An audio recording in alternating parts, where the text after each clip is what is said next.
Certo, vamos lá. Sejam bem-vindos todos a esse estudo, essa reunião que a gente tem na Covid-19 depois da conferência.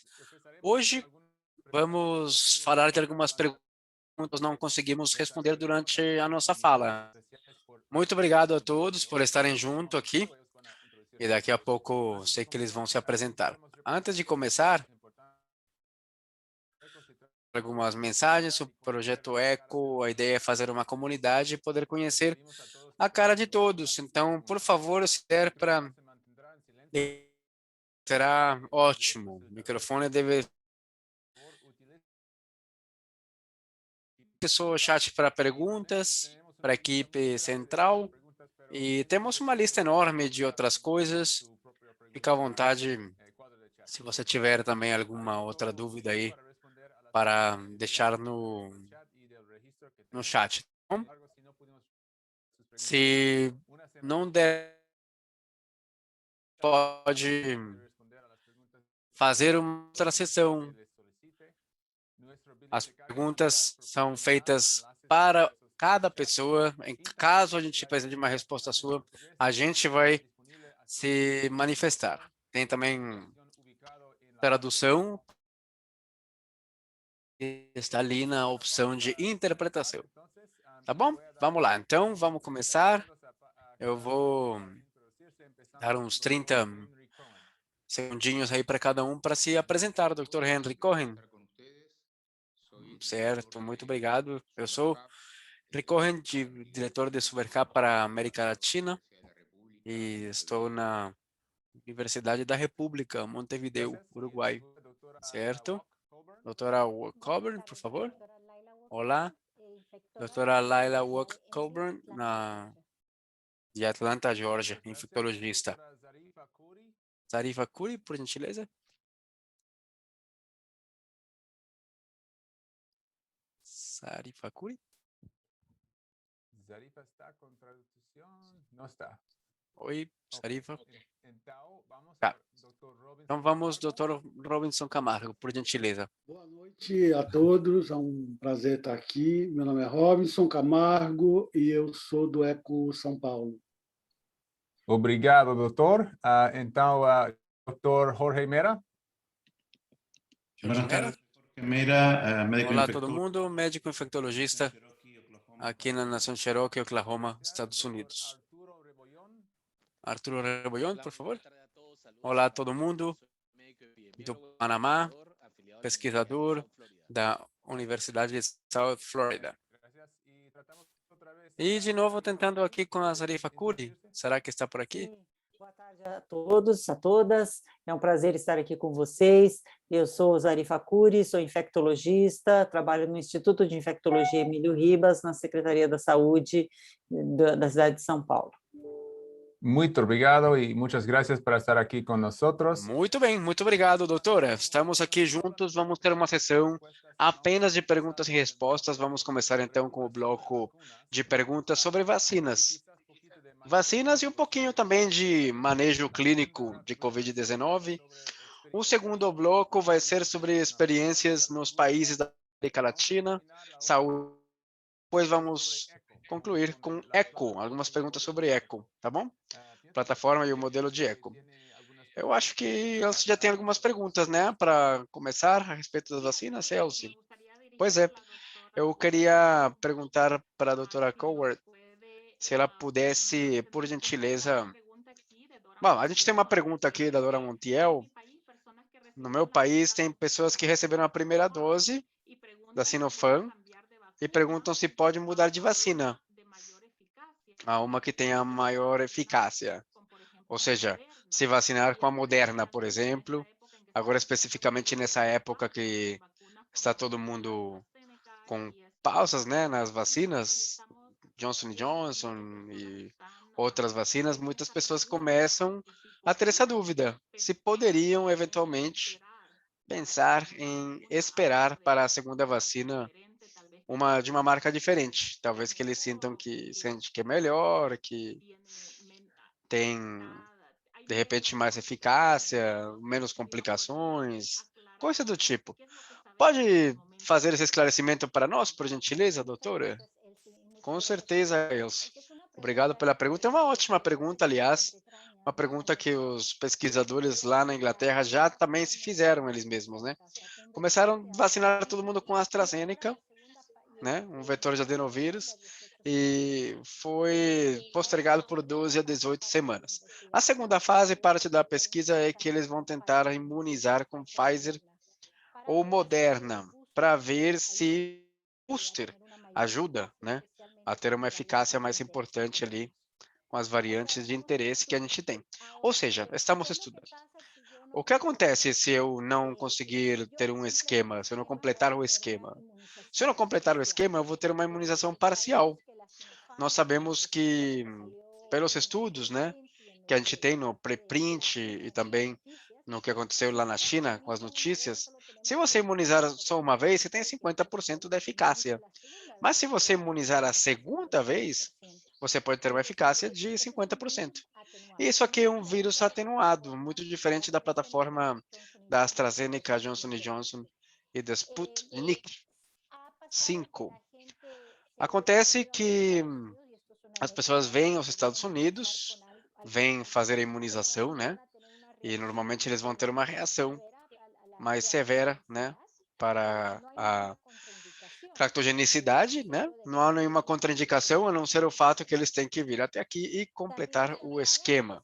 Também foi falado que pode ter uma troca dos adenovírus diferentes, né? Os vectores semelhantes das plataformas, né? Como a AstraZeneca com a Sputnik, ou de repente quem tem adenovírus muito semelhantes, né? Isso, em teoria, poderia ser feito. Isso é feito quando não tem vacinas suficientes. Isso é o que a gente vai ver no mundo, especificamente com essa desigualdade que a gente tem, né? Em algumas ocasiões. Então, para responder, vamos ter que começar o esquema de novo se não for completado o esquema. Tem contraindicação? Não. Não tem nenhuma contraindicação. Não tem acesso a Pfizer Moderna na América Latina por completo. Então, teria que considerar isso. Certo, vamos lá. Vamos continuar então. Muitas perguntas sobre efeitos adversos ou reações adversas. Néstor, você pode contar para a gente essa discussão sobre coagulação, especificamente com Johnson Johnson e AstraZeneca? Pode explicar um pouquinho onde nós estamos no momento com essas duas vacinas? Claro, vamos lá. Eu sou o Néstor Souza, chefe das doenças infecciosas aqui no Novo México. Sim, de fato, faz algum tempo, primeiro com AstraZeneca e agora com Johnson Johnson, como a doutora Laila falou, temos a plataforma do adenovírus, vimos um fenômeno estranho, estatisticamente pouco comum, de 1 em 1 milhão, 1 em 400 mil, eventos pouco frequentes, mas mesmo assim muito chamativos, de trombose em áreas não muito comuns, como circulação não venosa, circulações plásmicas, embolismo pulmonar, e especificamente em mulheres também, relativamente novas, que receberam essas vacinas de adenovírus, e que aconteceu mais ou menos 12, 14 dias depois, ou seja, é um efeito muito, né, mediado por anticorpos que estão ali por uma proteína que se chama PF4, que é um fenômeno que dá para ver na trombocitopenia induzida por heparinas. É um fenômeno semelhante àquilo que a gente vê no HIT, né, aqui nos Estados Unidos. Então, é um evento pouco comum, mas que chama muita atenção. Já foi considerado mortal em alguns casos e é por isso que está sendo estudado com um pouco mais de atenção, né? Mas para colocar na perspectiva, eu estava vendo que a probabilidade de morrer por um raio é de 1 em 750 mil, ou ter um acidente dirigindo a 250 milhas por hora é uma de 1 milhão. Se eu vou até San Diego visitar o Christian, eu tenho a mesma possibilidade de morrer se eu aplicar a vacina. Então, é isso. É o que nós sabemos. Sabemos como semelhante, né? Usamos esteroides, imunoglobulina. Tem coisas que estão evoluindo rapidamente. Christian. Certo, obrigado, Nelson. Outra coisa, doutora Coburn, esses são os efeitos mais raros, um em cada milhão. Mas tem mais uma pergunta dos efeitos secundários mais comuns desta vez. Você pode explicar um pouquinho? Claro. O que nós temos que entender é essas duas fases. Temos aquilo que tem a reactogenicidade, que é quando nós colocamos a vacina e vamos ter uma série de sintomas. E depois tem os efeitos adversos, né? Que era o que o Dr. Souza falava. Então, quando a gente pensa na reactogenicidade, nós vamos ter dor no braço, mas ao mesmo tempo nós estamos falando para o nosso sistema imune que ele precisa começar uma resposta. Então, vamos ter as citoquinas ativadas, vamos ter febre, calafrio, podemos ter dores musculares, né? Pessoas que também falam de dor de cabeça, fadiga, bem comum também. Então, a gente já viu que algumas pessoas que têm COVID, a primeira dose vai ser muito mais forte, porque o sistema reconhece, eu já vi esse aqui. Eu já vi esse daqui, vou começar uma resposta. E a resposta é uma resposta superdimensionada. Tem outras pessoas que pode ter vômito, pode ter, de repente, alguma doença intestinal e tem anafilaxe também, né? Aqui nos Estados Unidos, nós temos um controle dos efeitos secundários. E nós já percebemos que os pacientes que têm anafilaxe, especificamente quem teve muita alergia, né? Por exemplo, morango,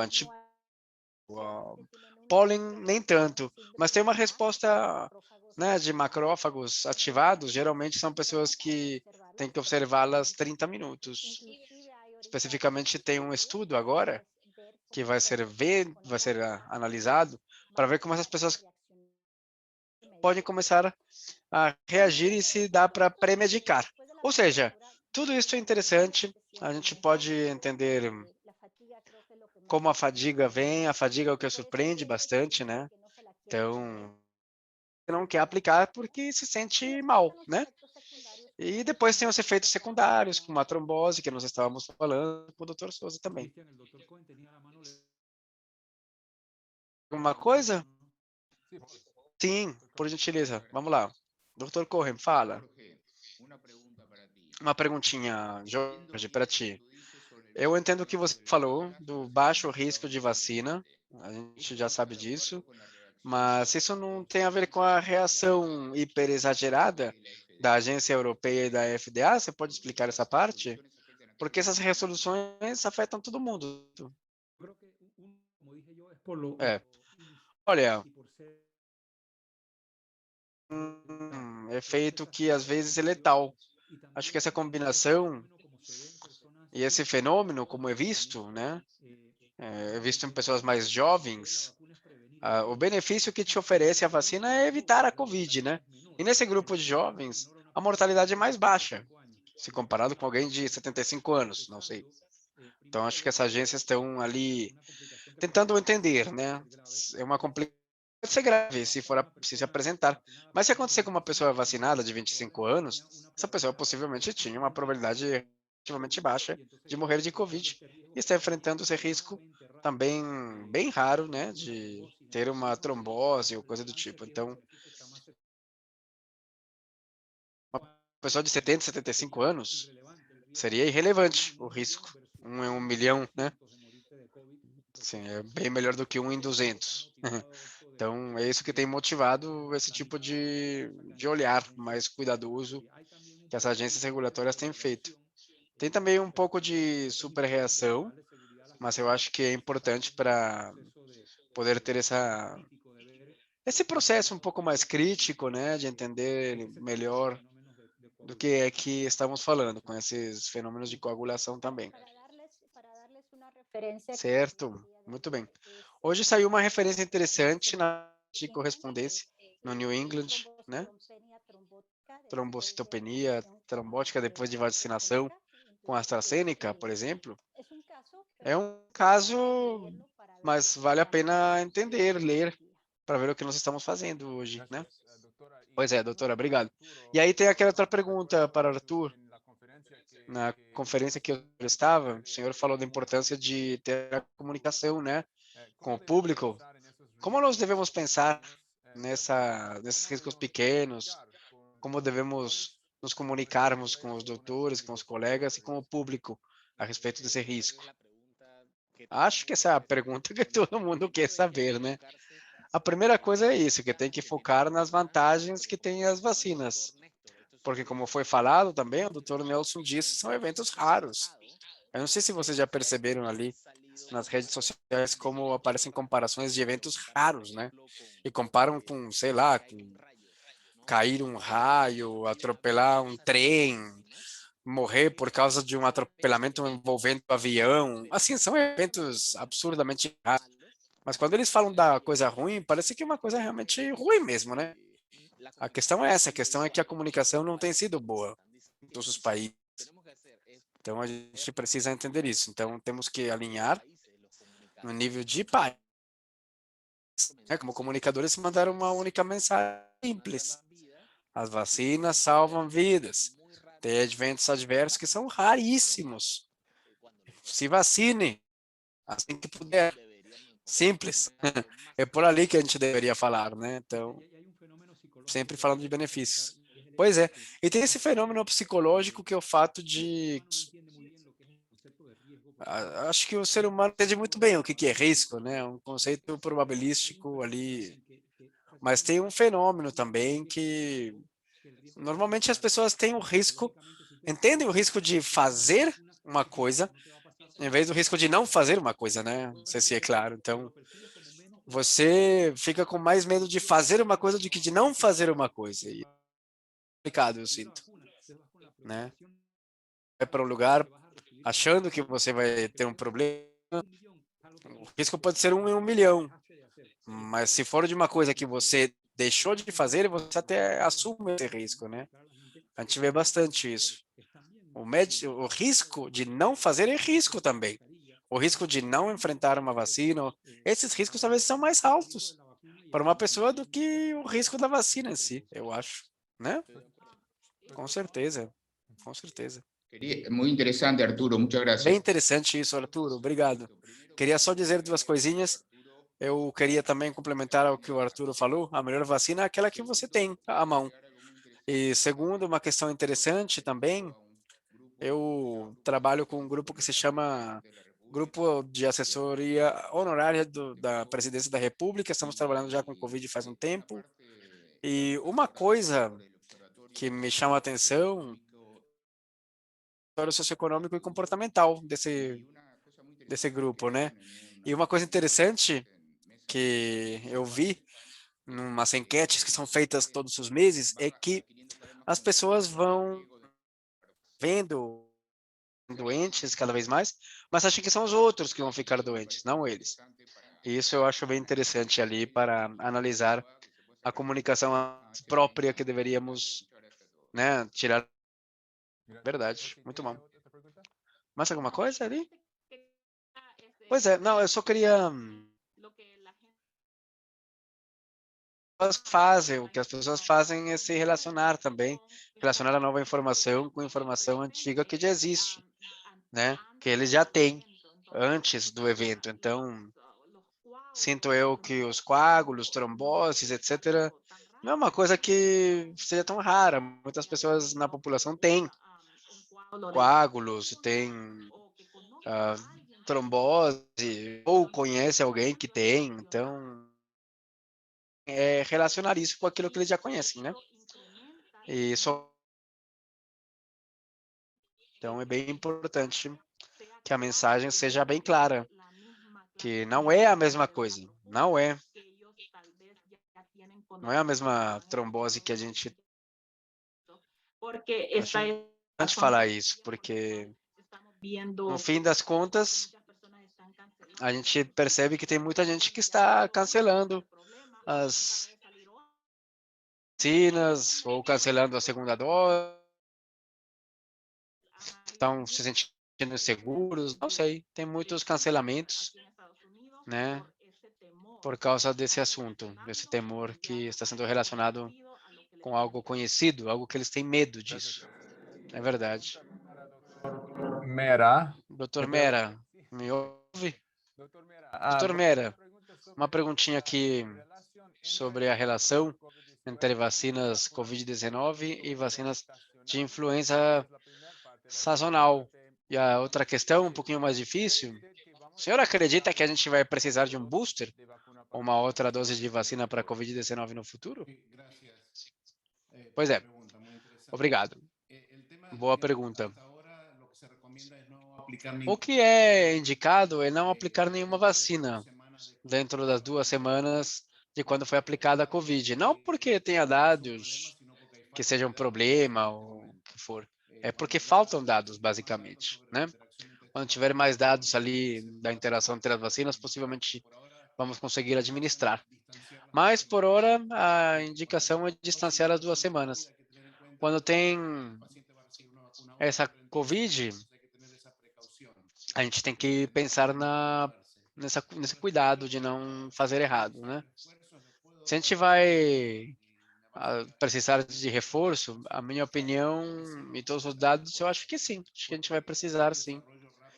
Porque teve um desenvolvimento rápido de variantes, esse desenvolvimento de variantes possivelmente vai continuar, até termos um momento em que vamos precisar de um reforço, de uma vacina que pareça essas variantes circulantes. Mas hoje, eu não sei se é necessário. Acho que isso pode mudar daqui a pouco, mas enfim.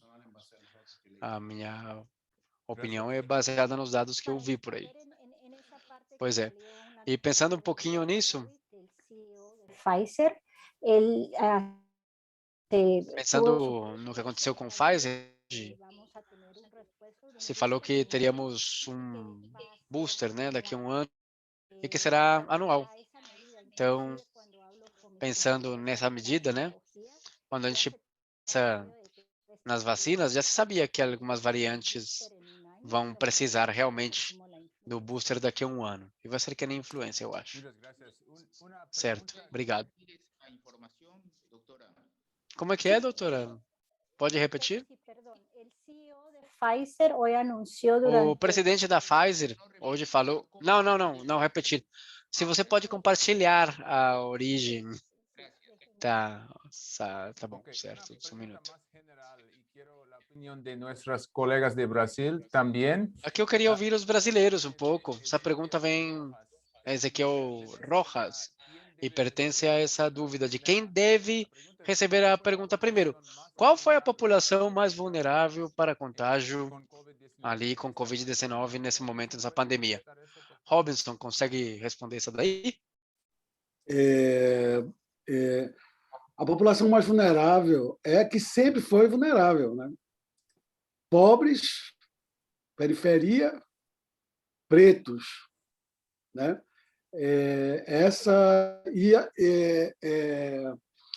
No começo da epidemia, acima de 60 anos, né, atingiu essa população, e agora, com essa nova variante, nós temos um rejuvenescimento das pessoas que estão internadas, né?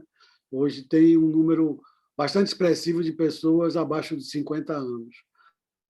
Evidentemente que os 50 anos é dessa classe já os vulneráveis de sempre. Né? Na verdade, os mais vulneráveis são os mais pobres mesmo, porque são aqueles que não conseguem fazer o isolamento social. A população escolhida para ser vacinada foram os idosos. Por quê? Porque são os que complicam mais, porque são os que têm a imunidade mais rebaixada. Porém, essa cepa P1, ela está agredindo mais as pessoas mais jovens, que agora são os que estão morrendo mais aqui no Brasil. Ok, muito obrigado e graças para os Graças. Muito boa resposta, muito obrigado. Doutora Coburn, eu sei que a senhora tem que deixar, né, a reunião. Só 2 perguntinhas rápidas para a senhora. O uso da vacina em mulheres grávidas, como é que a gente está nessa situação? Temos dados bons, dados bons. Já saíram 2 estudos, um de Harvard, né, avaliando mulheres grávidas, pessoas que tiveram a vacina e sem saber estavam grávidas. E uma coisa interessante também é que eles perceberam que tinham anticorpos contra o SARS-CoV-2 no leite materno, como parte da imunização, que é uma coisa legal. Não teve, nessas mulheres, não teve também nenhum efeito secundário ali. Isso é importante dizer, porque já se falou, né, que as vacinas poderiam causar morte fetal, parto prematuro, né? Era confuso essa parte do SARS-CoV com a parte da placenta onde é recebido o embrião. Não aconteceu nada disso, é seguro.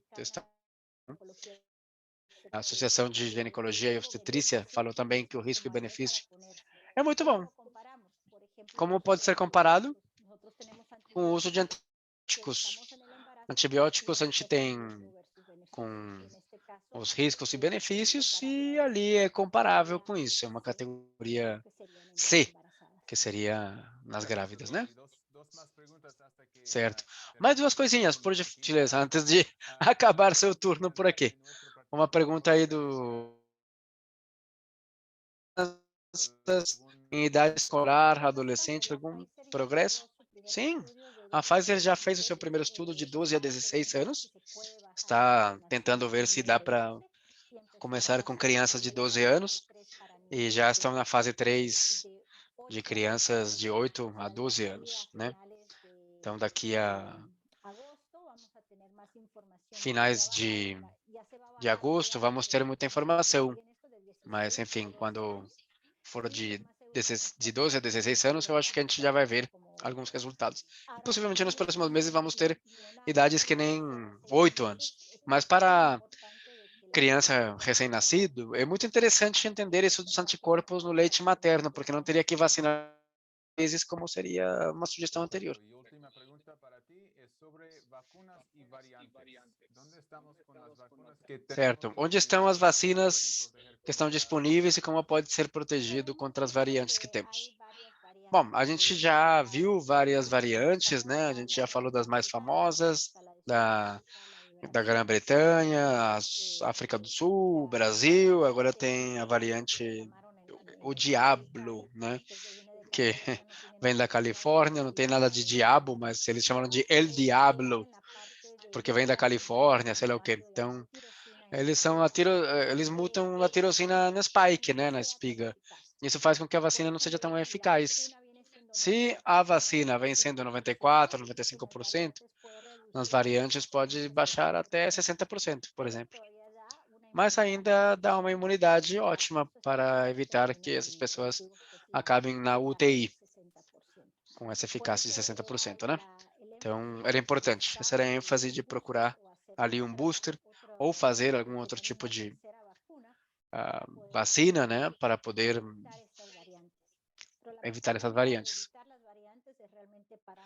A melhor forma de interromper uma variante é parando em pandemia, né? Senão, antibiótico não adianta se você não tiver controle da pandemia, né? Mesma coisa acontece com o vírus. Quando você tem que baixar a quantidade de vírus no mundo usando máscara, usando distanciamento social, usando lavagem das mãos, para evitar que o vírus continue mutando, né? Ok, muchas gracias, doutor. Pois é. Certo, doutora, muito obrigado. Eu sei que a senhora precisa sair. Muito obrigado pelas suas colocações e tenha uma ótima tarde, noite.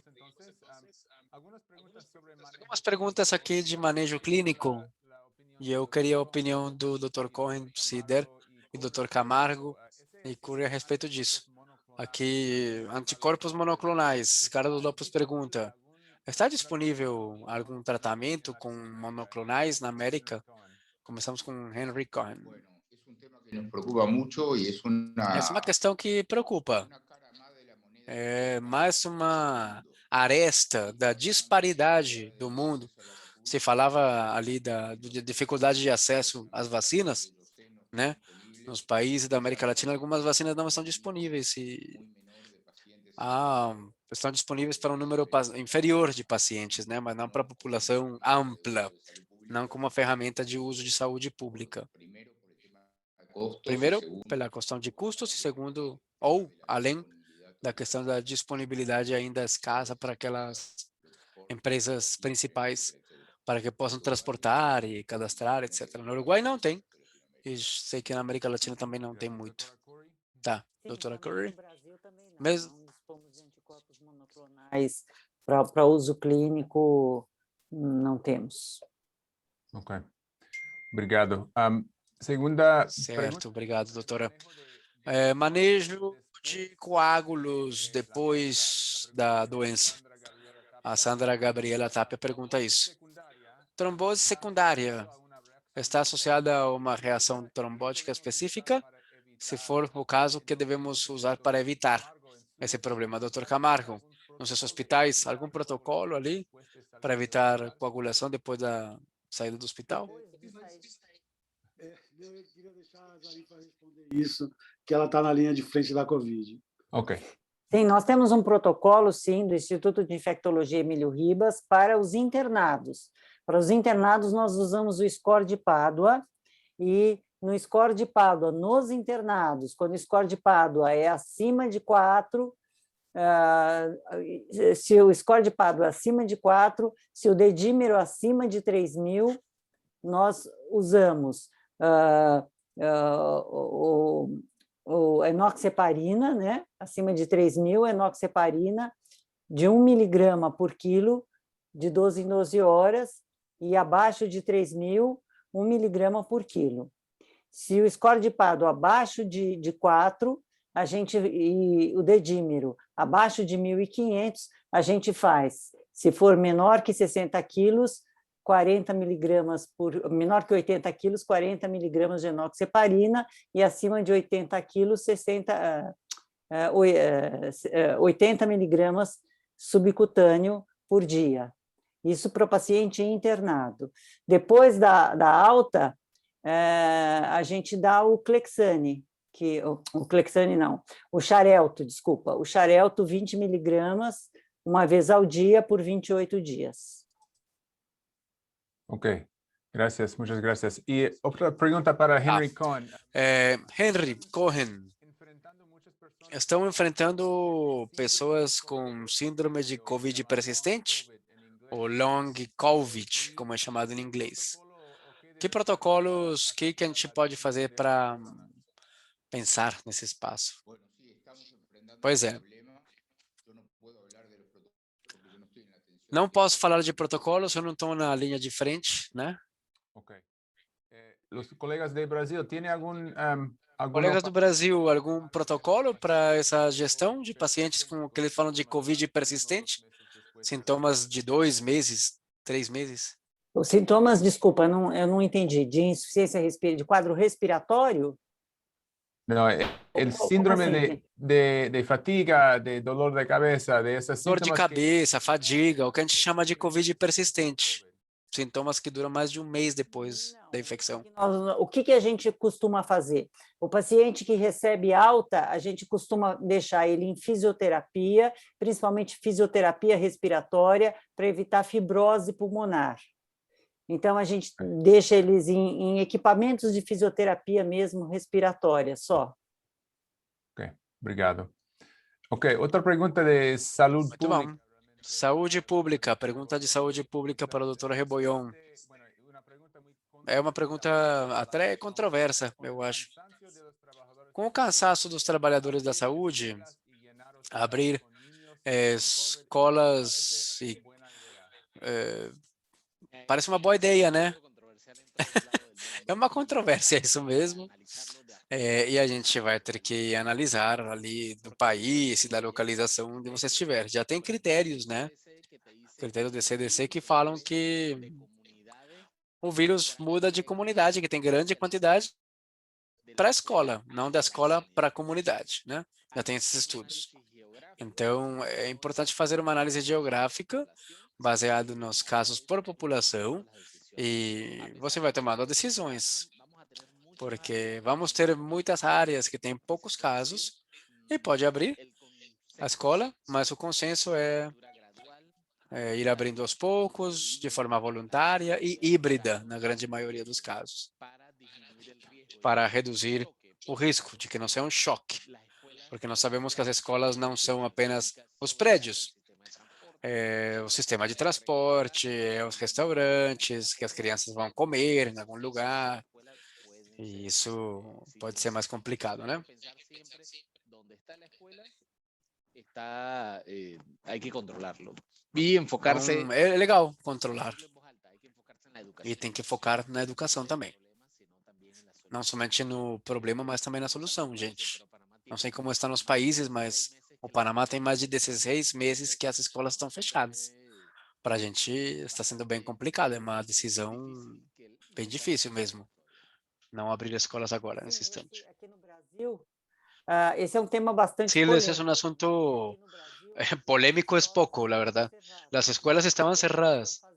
Lo que ellos estaban haciendo era vacunando a los profesores que tienen más de 47 años y volver al colegio solamente los chiquitines que están con vulnerabilidad social, vulnerabilidad mental y los hijos de los padres que son profesionales de la salud y papás que pues les ha tocado trabajar más en esta pandemia, así que vienen solamente algunos niños, ¿no? Para a escola, para o ensino presencial.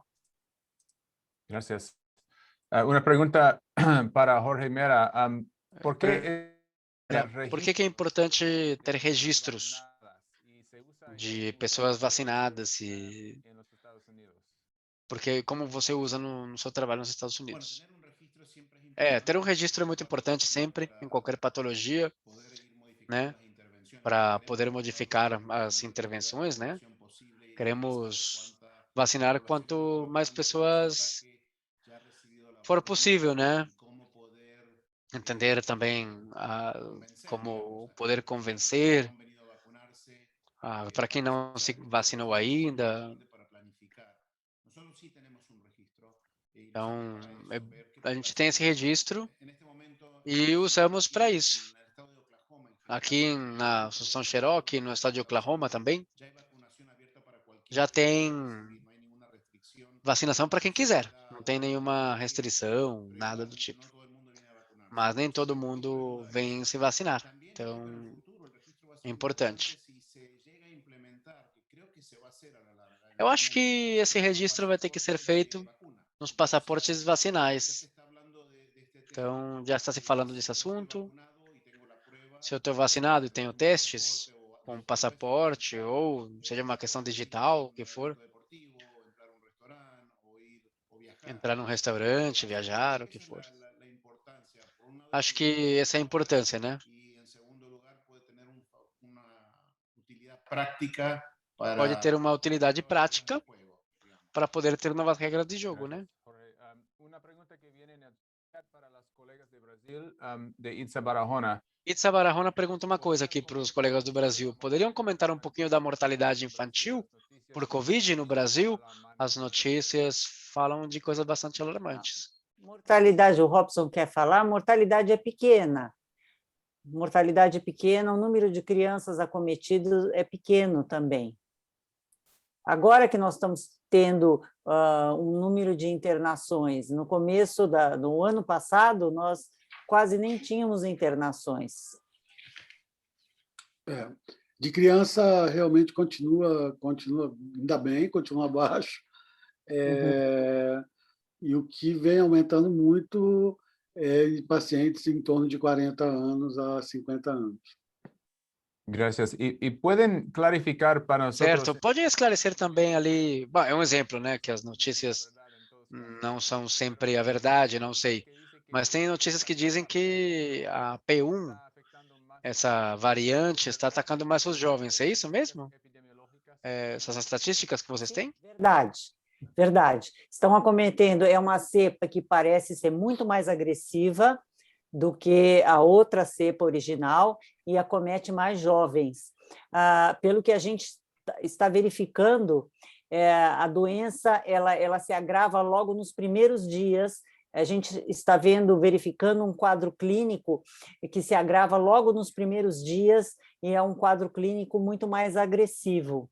Como a gente sabe que essa cepa P1, ela representa mais ou menos 60% dos casos internados atuais,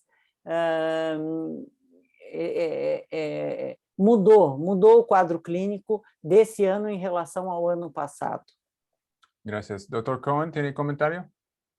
No, sí, yo quería decir un comentario Eu sobre queria falar isso. nosotros acá en Uruguay estamos muy preocupados por el aumento reciente de las cifras que nos lleva a momentos catastróficos y estamos en permanente contacto con colegas de Brasil, de Fiocruz, de Epidemia de São Paulo, etc. Epidemiologia de São Paulo e o que eles falam até o momento, que está demonstrado cientificamente por evidência, é que sim, é mais transmissível. Mas se você tiver alguma evidência que dê para mostrar que é mais grave, eu queria estudar isso também. Eu ainda não achei essa evidência de que é mais grave mesmo. Que voltando à questão da comunicação, né? Nós vemos muitas notícias sempre. Essa notícia a gente viu artigos na Lancet que parece, né, que entra a desmentir que a cepa britânica era mais séria, era mais transmissível, sim, mas nem por isso mais grave. Então, é complicado, né? Porque parece que há mais casos de crianças, mas nem por isso são mais sérios, mais graves, né? Então, eu não tenho essas evidências ainda. Se puder compartilhar. Sim, tem uma pré-publicação ali, Dr. Cohen. E nisso temos que ter muito cuidado com o grupo do Paraná, no estado do Brasil, em que eles observaram, sim, um aumento no que eles chamam de Case Fatality Ratio, entre janeiro e fevereiro, né? Com a introdução da P1 no Paraná.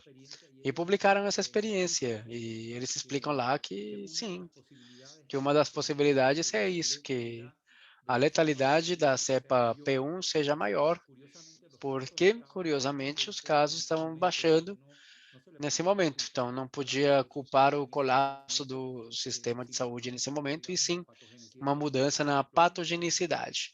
É a única coisa que eu já vi da cepa especificamente P1, além dos dados que foram publicados da cepa da Inglaterra, e que dão dados epidemiológicos aí de maiores complicações, maiores hospitalizações, mas sim, esse fenômeno foi observado e foi concentrado no Case Fatality Ratio no Paraná.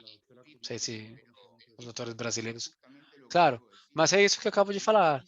Eles falam que poderia ser, e se a gente fala isso, e a gente escuta as pessoas, e ouve os políticos, o político repete, eu preciso de mais evidência, né, para dizer que sim. Então, claro, a gente se comunica aqui entre profissionais, cientistas, etc. E uma coisa, quando você está falando no âmbito profissional... A nossa percepção, porque eu estou na linha de frente, a nossa percepção era que os casos do ano passado, as pessoas chegavam e o quadro clínico ia se agravando à medida que eles estavam internados. Agora não. Agora entram pessoas mais jovens e já entram e seguinte o quadro já se vai em 2 dias a pessoa morre. É diferente. A evolução é diferente. A evolução clínica a gente sente no dia a dia uma percepção diferente. Henry, tem uma evidência agora, que se a gente levar em consideração que no mês de março, agora de 21, nós tivemos 60 mil mortes. Só até agora, até abril, no dia 19 de abril, quer dizer, no dia 15 de abril, nós já temos essas 60 mil mortes.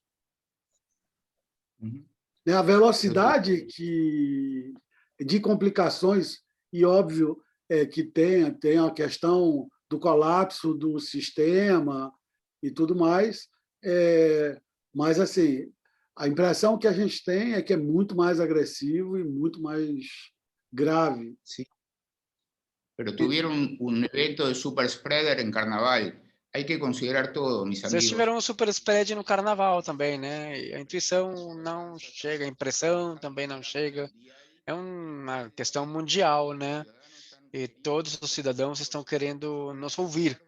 Nós somos a reserva, né, de esperança para o mundo. Se a gente está falando de intuições e impressões, o que que a gente pode esperar dos políticos, né? Então, acho que tem que ter cuidado aí nesse comentário de como a gente transmite. Então, com cuidado, né? Cuidando com as palavras e sempre pensando nas evidências, né? Sempre que a gente pedir um estudo, tem que ter muito cuidado ali, certo? Certo. Eu sei que o Carlos quer falar, mas você falou de uns estudos, né, que está procurando a mortalidade. Mudou na pandemia. Quando um hospital não está sobrecarregado, se tiver mais reforços, a taxa de mortalidade é inferior, certo? Sim. Tem muitos fatores, né, que vão afetar esses cálculos, né? E ter uma pandemia com tanto caso,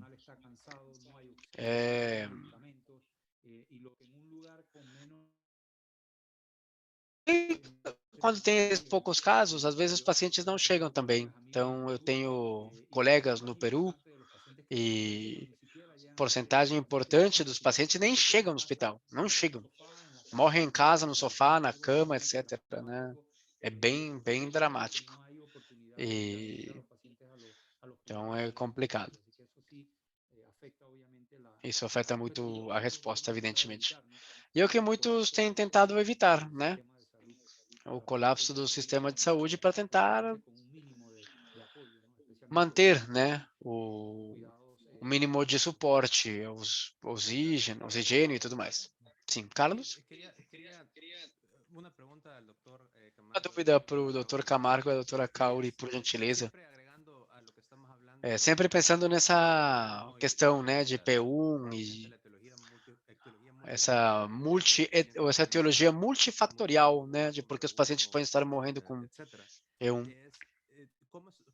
Então, como está a questão da vacinação dos adultos mais velhos no Brasil? A minha pergunta é porque nos Estados Unidos, onde tem essa porcentagem mais alta, né, de pessoas mais velhas vacinadas, acima de 65 anos, o vírus, né, as variantes que nós temos, a B117, que é a mais forte, talvez mais prevalente nos Estados Unidos, já começa a invadir menos nos adultos maiores e mais nos adultos mais novos, né? Porque ainda não foram vacinados ou estão no processo de vacinação e tudo mais. É intuição, será apenas? Ou será que realmente tem um maior número ali de, talvez já não de pacientes severos, mas de pacientes com 20, 30 anos que têm sintomas de Covid, seja leve ou moderado?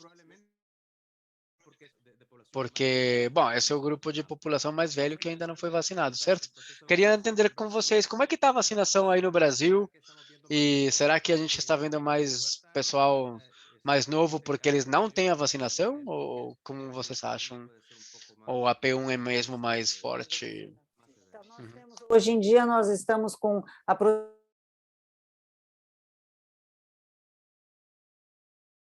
primeira dose da vacina e estamos vacinando dos mais velhos para os mais novos. Nós estamos aqui na faixa da população de, acho que, quanto? 68, Robson? Que faixa etária que nós estamos hoje? 68, eu acho, né? 68, isso. 68 anos.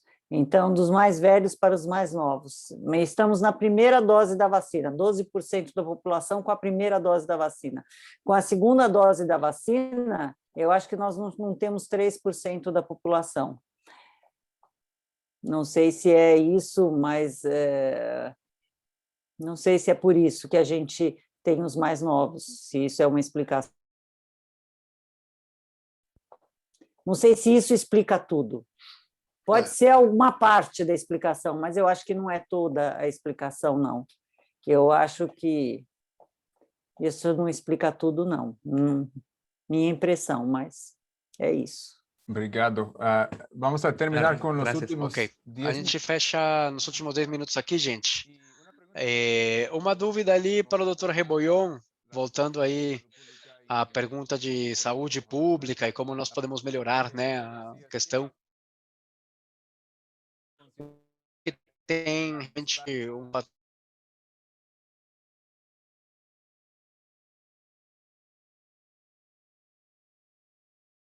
foi a pergunta que eu tentei evitar aqui nessa fala, mas vamos lá. A liderança, né? Eu acho que tem que ser falado. Precisamos de líderes bons, líderes científicos, líderes baseados na ciência, melhor uso de fundos, mas fundos transparentes, fundos focados na prioridade mesmo que a gente tem agora, né? Isso é importante. E pensando na proteção das pessoas que têm risco. E segundo, também vamos ter que trabalhar com proteger os sadios. Nossos países têm muita gente que ainda vai se infectar. Panamá, 300 mil pessoas te pegaram o vírus. Faltam 3 milhões para pegar o vírus, né? Mais de 70% da população panamenha ainda não pegou esse vírus. Então, tem onda pra caramba vindo aí nessa nosso país. Segurança forte, seremos mais críticos, abrir espaços como aqueles que a gente tem aqui, né? Então, por exemplo, te permite trabalhar com ideias em tempo real, que nessa discussão que a gente teve por grupos de né? Faz uma pergunta no Panamá, responde no Uruguai, responde no Brasil, e é isso. É isso que tem que levar para os países, para as autoridades. Então, acho que comunicação em tempo real é fundamental. Certíssimo, muito bom. Muito boa resposta. Outra pergunta aqui, já indo para o final, essa parte do eco, de como nós podemos continuar com o eco. John Modia Salazar pergunta: como canalizar estratégias de aprendizado na nossa região que possam agir de forma sinérgica e coordenada para enfrentar a pandemia, independente dessa questão política, né? Doutor Souza, vai. Poxa, mas deixou as mais difíceis para o fim. Tá. Bom, o que o Arturo falou também, eu concordo. Uma das coisas que eu fico surpreso, né? Essa resposta dos diferentes países, até certo ponto, né?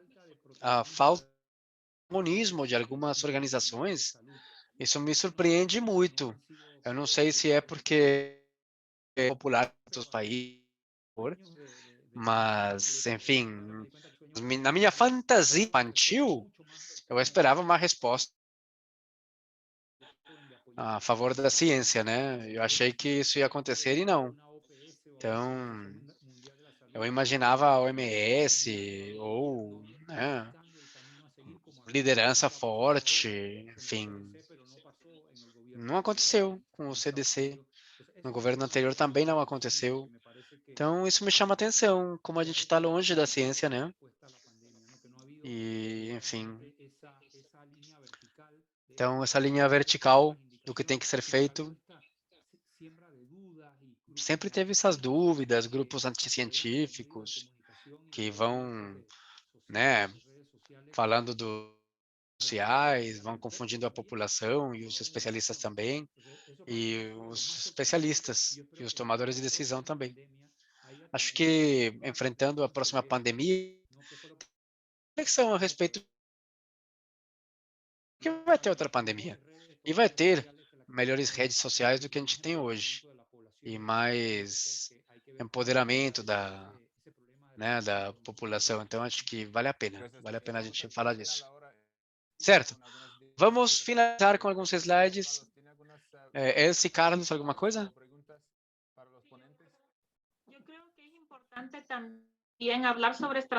Acho que é importante falar de estratégia também, né?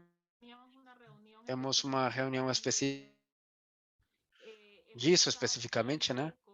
E como começar um eco, né? Onde uma das áreas específicas é que não estão na mesma página umas com as outras. Então, quer trabalhar em toda a região, dos países, mas não tem essa implementação, né, homogênea das melhores práticas. Nesse caso, estamos falando de saúde neonatal, né, para proteger essas vidas.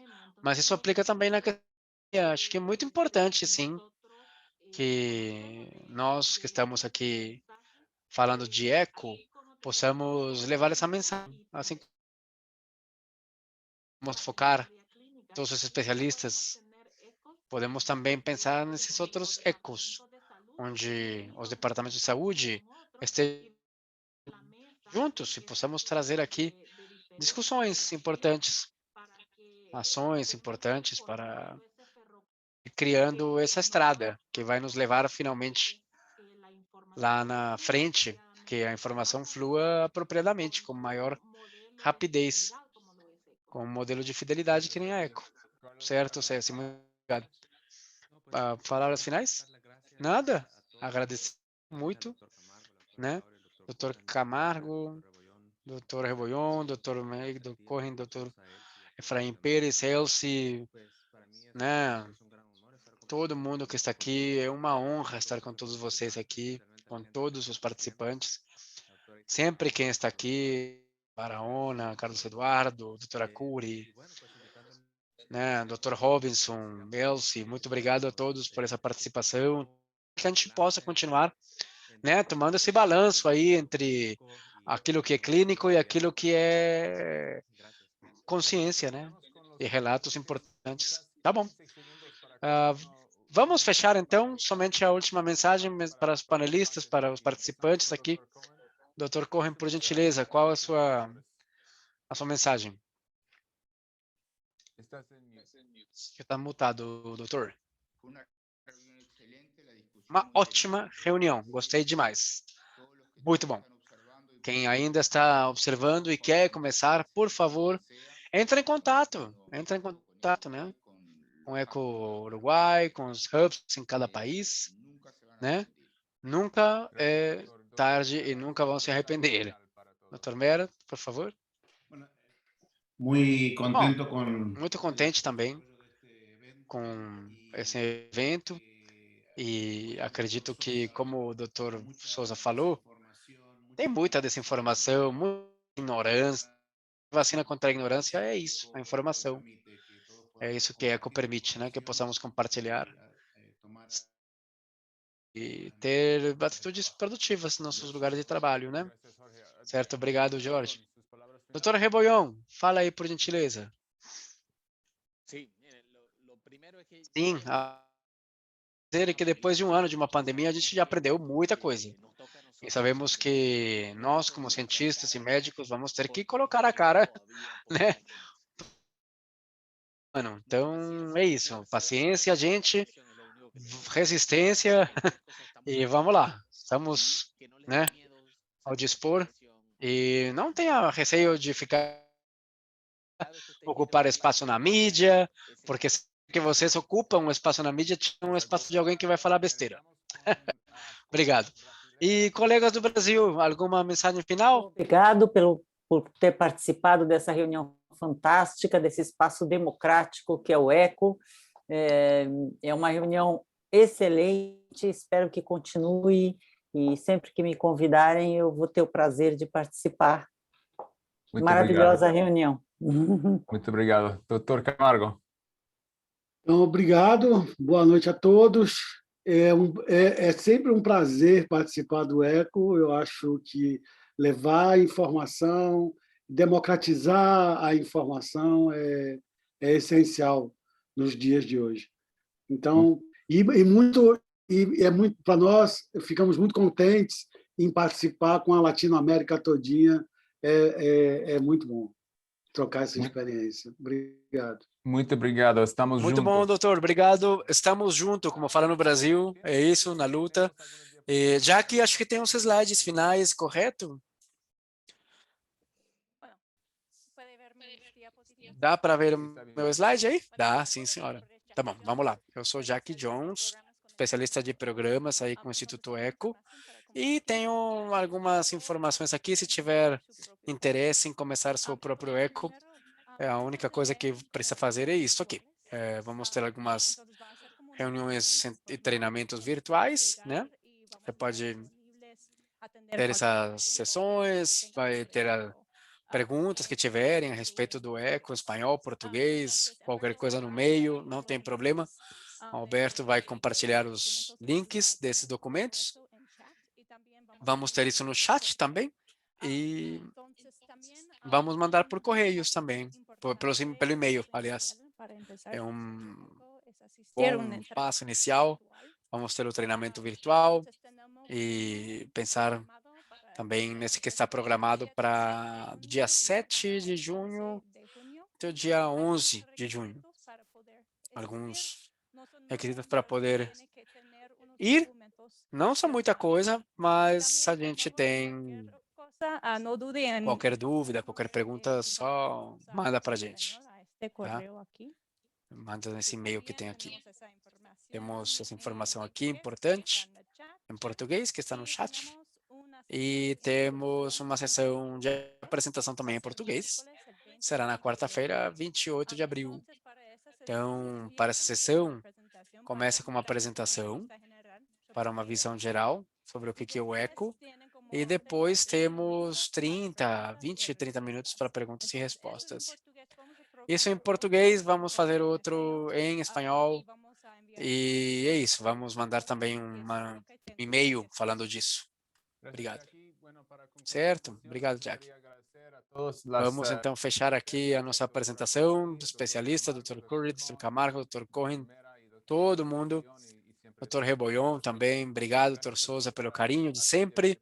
Obrigado de verdade. E não esquece completar a enquete, porque isso ajuda muito para melhorar com a informação que a gente tem. Certo, então vamos lá. Vamos falar na quinta-feira, 22 de 19, e temos mais uma sessão na segunda-feira para a Covid-19 na América Latina, sobre semelhanças, né, da resposta inflamatória em vírus respiratórios, diferenças entre gripe, influenza e SARS-CoV-2. Dr. Antônio Laluesa Blanco vai falar disso. E dá uma olhada no nosso site para ter atualizações também e informação da sessão. E para encerrar a sessão, Dr. Souza, por gentileza, só para agradecer a todo mundo, obrigado, nossos colegas queridos, por vir aqui compartilhar aqui essa quinta-feira. Sejam bem-vindos sempre e a gente se vê, doutora Sarifa, doutor Robinson, muito obrigado, gente. Tchau. Muchas gracias. Hasta luego. Chao, hasta luego.